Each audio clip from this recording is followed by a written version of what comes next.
everyone! So for today's video, bumalik nga pala kami sa Batha dito sa Riyadh sa bilihan ng gold. Nagpapahanap din kasi yung aking friend ng ganitong design. Actually, may isa siyang sinend sa akin na design. Medyo oval siya, pero wala na nga daw silang available. So ito yung tiningnan natin. At medyo mabigat din at umabot ito ng 9.02 gram. At meron silang 2 color, isang white at isang black. Pero para sa akin, mas maganda yung black. Ano sa tingin nyo? Diba mas maganda tong black? Ang sarap tumingin, no? Pero nakaka-stress din kung wala kang mabili. At ayan pa yung iba't iba nilang ginto. Diba ang dami mo talagang pwedeng pagpilian. Pero mas mahal depende sa design. At ito nga pala yung bagong nauuso ngayon na parang paper clip lang. Pero hindi ko siya gusto. Ampaw siya sa loob. So yan. Pero maganda din naman. Meron din itong mas manipis at ito medyo mataba nga siya.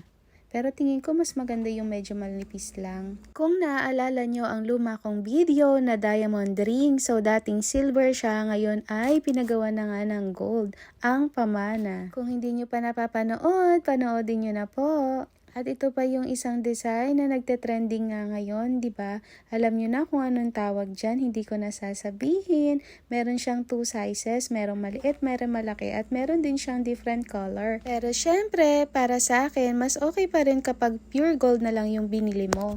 At ayan na yung gusto kong ipakita sa inyo. 50 grams nga pala tong gold na to at advice ko sa inyo kung mag-i-invest kayo, ganito talaga yung bilhin nyo. Lalong-lalo na kung meron naman kayong extra budget o nagkakahalaga nga pala siya ng 12,750 SAR. So kung sa pera natin ay meron siyang mga 180k. At tandaan, pwedeng-pwede ka pang humingi ng discount sa kanila. Pero maganda din naman yung bumili ka ng gold tapos masusuot mo. Ito naman kasi hindi mo masisuot at hindi mo din madadala. At may pumukaw nga ng aking pansin, ang little cutie na para sa mga new baby. Meron naman tong 5 grams. So nagkakahalaga to ng 1,003 SAR or 18k sa pera natin. May discount pa yon. Thank you for watching everyone. Have a nice day. Goodbye. See you on my next video.